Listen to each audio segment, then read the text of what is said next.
City 4 Liverpool 1 démonstration de force dëgg la Manchester City bu Pep Guardiola nag indi tey ji wan ko ñooñu nga xamante ne bi ñooy waa Liverpool bu Jürgen Klopp daanaka mën na ne nag niveau yi presque mën na ne tolloowuñ franchement parler boo xoolee tey ji football bi xool match bi xool nag ni nga xamante ne bii nii physionomie match bi demee na ko da ngay xam ne City ils ont mis la barre très haut wax dëgg yàlla dañu yéegal niveau bi fu ko Mohamed Salah ak ay ñooñam nag munta ajjee même bu fekkee nag ñooñu di waa Liverpool ñoom ñoo gënoon a baax début parce que ñoom ñoo njëkk a dugal ci match bi mais carrément boo xoolee match bi da ngay xam ne doole yemul doole tolloowut et que loolu nag statistique yi da koy prouver danañ ci dellu si kanam mais aussi danañ dellu si aussi ci rapport de force bi nga xamante ne bi am na entre Manchester City nag ak yenn ci ay club yu mag yi nga xamante ne bi ñoo nekk foofu ci Angleterre ba fu mu dajee ak ñoom rek lu ci bëri da leen di daal di wan dooleem bu leen di dóor sax presque mën na ne du leen dóor ndànk et match bi nag prouver na ko même bu fekkee ñooñu di waa Liverpool ñoo njëkkoon a tàmbali dugal benn but ñooñu di waa Manchester City dañ leen faa fekk dóor leen 4-0 4 buts à 1, autant pour moi. Donc 4 buts avec 4 buteurs différents. 4 buts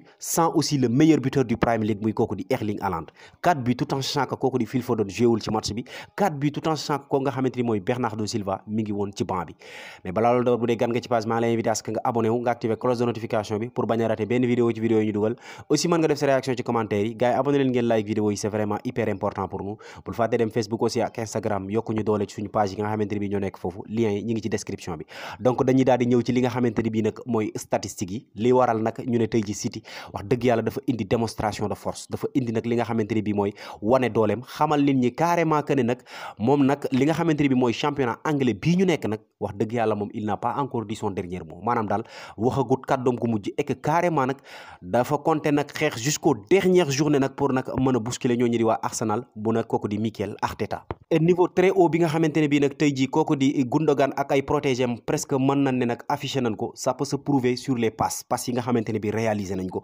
parce que tey boo xoolee Manchester City a réalisé presque mën na ne 2 fois plus de passes que ñooñu di waa Liverpool 748 passes contre 337 passes vraiment c'est énorme vraiment écart de niveau dafa amoon tey carrément entre nag li nga xamante ne bi mooy ñaari équipe yi au niveau de la possession de balle on voit 69% de possession pour nag 31% pour ñooñu nga xamante ne bi ñooy waa Liverpool là aussi presque mën na ne du niveau presque mën na ne tolloowuñ doole mais aussi du au niveau de la possession de balle donc wala boog li nga xamante ne bi mooy passe réussi parce que loolu moom yàgg nañ ko gis pour ñooñu nga xamante ne bi ñooy waa Manchester City mais tey City dafa indi benn efficacité maximale efficacité bi nag presque mën na ne bi prouvé na ko parce que marqué na 4 buts ci li nga xamante ne bi mooy rencontre bi mais aussi boo xoolee ba ci tiir yi sax ak li nga xamante ne bi cadré na ko nombre de fois bi nga xamante ne bi cadré na ko mais aussi occasion yi nga xamante ne bi créé nañ ko déboulé yi nga xamante ne bi seen excentré yi def nañ ko ci wet yi da ngay xam carrément que ne nag tey ji City indiwaat na beneen xar kanam mais aussi wax dëgg fa yàlla parewul pour perte li nga xamante ne bi mooy championnat bi donc nag ñooñu di waa Arsenal bay boo ñu pare bu baax parce que tey boo xoolee City tiré na 11 fois dont 8 cadré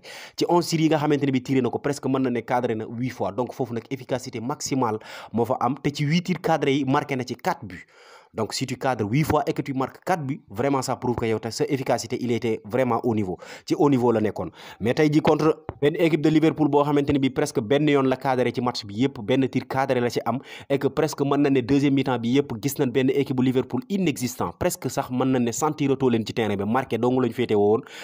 sur une des rares fois yi nga xamante ne bi duggoon ko ci surface de réparation bi benn centre lañ fa am bu kooku di Alex Oxlade-Chamberlain presque gardien bi jàpp ko à part ça rien donc nag mën na ne rapport de force bi ça existait vraiment entre nag équipe boobu nga xamante ne bi mooy Manchester City ak Liverpool te tey statistiques yi wan nañ ñu ko score bi wan nañ ñu ko mais aussi li ñu wan ci biir terrain bi ci jeu bi aussi ci qualité de passe yi ak aussi tout ci côté yëpp wan nañ ñu carrément rapport de force bi nga xamante ne bi am na entre ñaari équipe yi mais aussi dafa mel ne nag rapport de force boobu du Liverpool kese parce que dañ koy gis ay yoon entre ñooñu di waa Manchester City nag ak yenn équipe bu Angleterre yu mag yi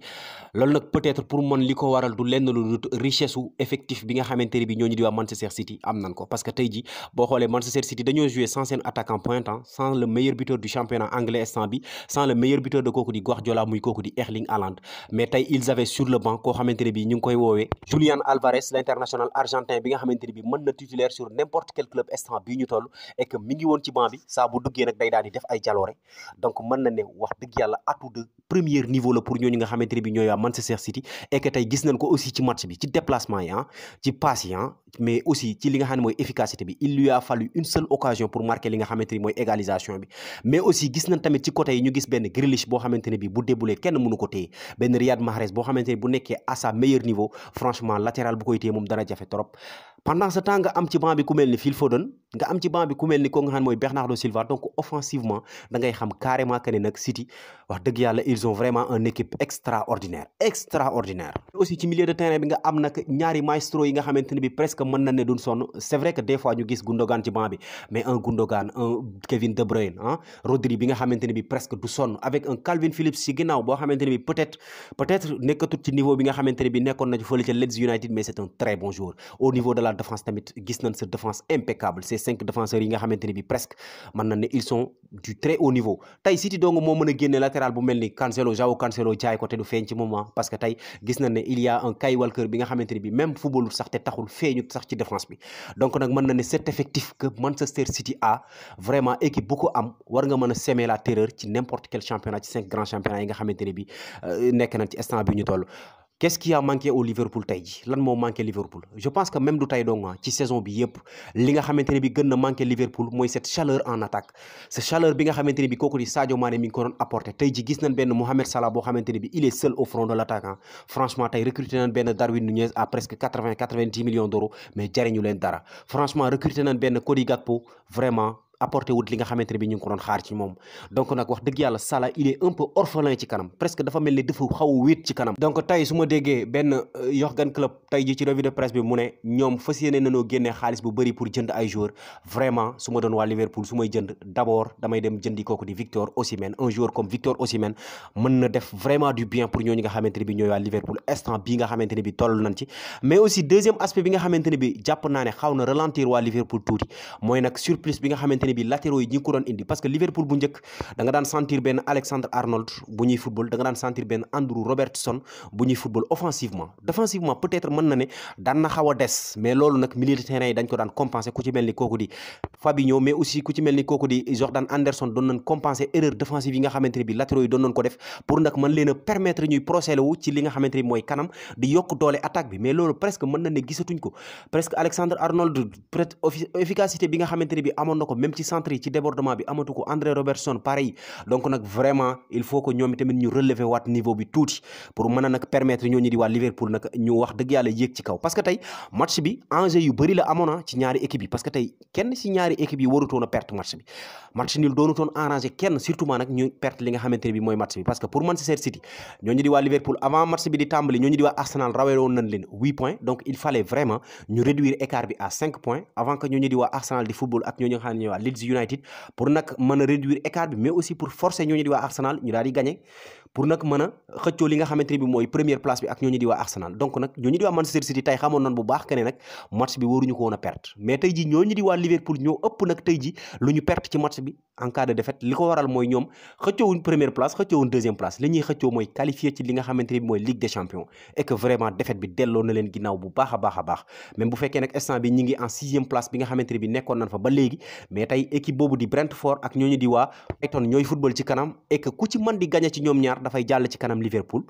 bu ñu match nii léegi ñoom ñaar ñëpp dañuy jàll ci kanam Liverpool résultat Liverpool day nekkaat 8e ci li nga xamante ni mooy classement bi mais su gagné woon match bi tey fan la waroon a mën a yóbbu Liverpool peut-être du ko yóbbu fu sori au niveau du classement parce que ba tey day desandi ci li nga xam ne mooy 6e place bi en cas de victoire pour ñaari équipe yi nga xamante ne bi ñi ngi ci kanam mais quand même dana leen may ñu def benn tampon xaw leen a jege pour nag mën leen a bousculer tout en restant nag ci li nga xam ne mooy 6e position bi tout en sachant que nag ay match retour des na nag entre nag équipe yooyu nga xamante ne mooy Tottenham mais aussi Newcastle bi nga xamante ne bi mooy occupé li nga xam ne mooy 5e place bi donc nag match la boo xamante ne bi kenn waru ko woon a perte ci ñoom ñaar mais nag malheureusement en sport moom kenn mooy gagné kenn perte wala boog match nul am te tey ji ñooñu di waa City ñoo gagné vraiment gagné aussi avec la mérite terminé nag damay daal di wax li nga xamante ne bi gën na ma marqué ci match bi gën naa ko seetlu wala gën na ma neex ci équipe bu Pep Guardiola bi mooy tey ils ont joué avec calme ils ont joué vraiment avec cette détermination bi nga xamante ne bi soxla nañ ko ci équipe coach bu ne da koy soxla ci équipement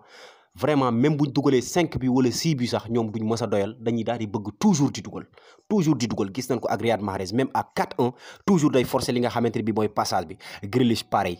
Kevin De Bruyne ak passe yi pareil donc nag vraiment muy attitude boo xamante ne bi ni bëgg nañ ko ci joueur bëgg nañ ko ci équipe mais aussi cette capacité bi nga xamante ne bi équipe joueur offensif yi am nañ ko à marquer des buts tey gis nañ benn Manchester City bu dugal 4 buts et kenn defut doublé 4 buts 4 buteurs différents toutes les joueurs de attaque bi ñi ci fa football ñëpp ña fa démarré presque mën na ne Mahrez kese moo ci dugalut te def na li nga xam ne mooy passe décisive donc mën na ne prestation XXL pour Guardiola et compagnie ñi ngi xaar beneen match bi nga xamante ne bi mi ngi am ci kanam pour ñooñu nga xamante ne bi ñooy gën a Arsenal yi et que on espère que pour ñoom tamit danañ gagné nag pour mën a maintenir écart bi nga xamante ne bi dox na entre ñoom ak ñooñu di waa Manchester City c'était tout pour aujourd'hui sama gars yi leen seen C5 Info di wax toujours ne bu dee gan nga ci page maanaam évidence que nga abonné wu nga activé cloche de notification pour bañ a rater benn vidéo ci vidéo yi ñu dugal aussi mën nga def sa réaction ci commentaire yi gars yi abonné leen ngeen like vidéo yi c'est vraiment hyper important pour nous bul fàtte dem Facebook ak Instagram aussi yokku ñu doole suñu page yi nekk foofu merci et à très bientôt